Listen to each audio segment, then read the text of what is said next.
متل مې اورېدلی وایي ژرنده که د پلار د هم په وار ده نو بیا به موږ د ژرندې اړوند باندې خبرې کولې نو دا ژرنده ده بالکل وطني ماشین دی او د ژوند سادګي ده اوس خو سیوا ماشینونه دي د غنمو ماشینونه دي او ډېر مسله ډېره عصري شوې ده خو په لومړي ځل باندې ژرنده ګورم او ومې غوښتل چې د تاسو سره هم شریکه کړم دا بالکل وطني ماشین دی دا چې څه رقم ته اوړه راوباسي غنم راوباسي جوار اوړه راوباسي او په کوم ترتیب باندې راوباسي نو دا ټول به انشاءالله تعالی په دې ټولو باندې به غږېږي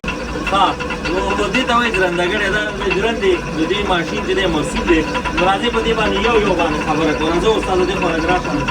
روزګار صاحب ها دا چې دی دی تیږه ده لږ به په تیزه غږېږي او متل مې اورېدلی وایي څه په زوره غږېږي لکه په ژرنده کې چې ناست روزګار صاحب لږ رانږدې شه چې اواز هم والي ښه دی تیږه ده دا تیږه د څه شي نه جوړېږي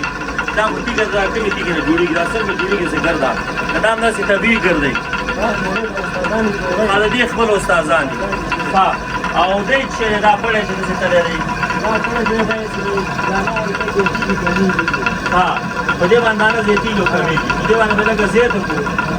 لږه مې کمه کړه ها او بخښنه ډېره والله پکې خدای شمه روزګار څه لږ رانږدې شه دا شی چې دی دا دې ته ټکټکې وایي دا څه کوي ها ګوره دا شی چې ټکېږي که نه نو دا داسې دا ناوه خوځوي دانه راخوځوي او روزګار صاحب داسې لږ راشه ها دلته بیا که فکر دی چې دا غنم او جوار او دا شی نیتې دي نو په دې ځای کې چې دی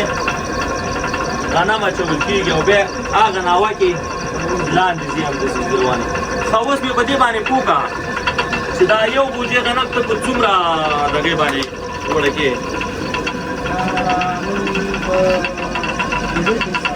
په کوم حساب باندې ته دا وړه کې یعنې ته خپل هغه مزدوري پکې څنګه اخلې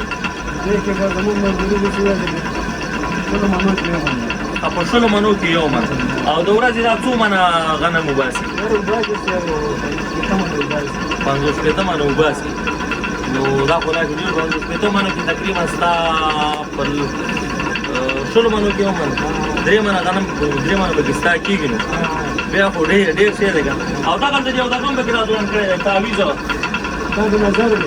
چې څوک یې د نظره لیکي او بله خبره دا ده چې نو ژرنده کې خو فرق نشته تاسو ته ما وویل چې دلته ټوله د ژوند سادګي ده لاټین خو هم ګورې که نه ډېر هغې وهلی دی ګردو نو ژرنده کې خو لا کار پاتې دی که نه څه وایي خلک وایي چل په ژرنده کې دا چل یې چېرته دی هغه راته وښیه دی چل دی ښه راشئ که نه راشئ دا به هم ډېر اورېدلي که نه اوس زما ذهن ته راغلل دلته کښېنه وایي چې خلک چا ته وایي چې څنګه چل دی وایي چل په ژرنده کې دې ته څنګه چل وایي دې کې څه چل دی د دې نه تیزېږي او کراره کېږي څنګه تیزېږي راته ور لاندې کړه دا شروع باسي زوم کې ټول ښه ژرنده تیزه شوله ښه دی چل دی نو دې ته چل ولې وایي چل ورته ولې وایي ښه نو دغه سوري دې ورته څه لپاره کړي دي دا دې کې خپله برخه او دا شی خو دې ماته ډېر څه جوړ کړی دی دا جاروګانې بیا د څه لپاره دي ته راشه دا جارو کړه جاروګی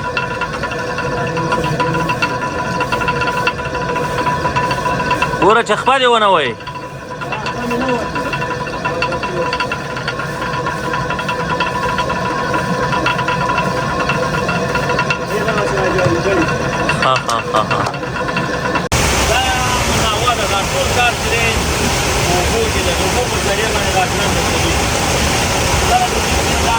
لرګي څخه جوړه ناوه ده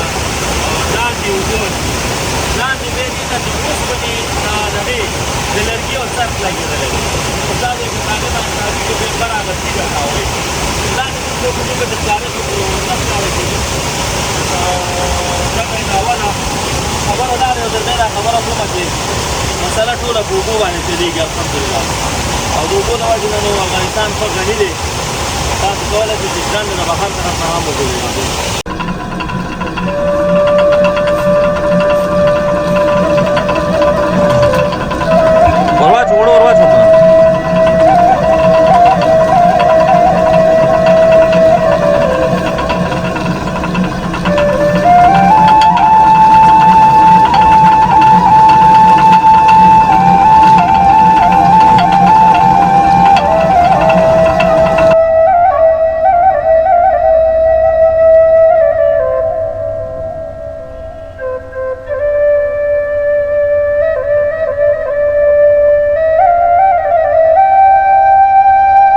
ګوره چا ورته په دې لاس ګاډي کې غنم هم راوړي دي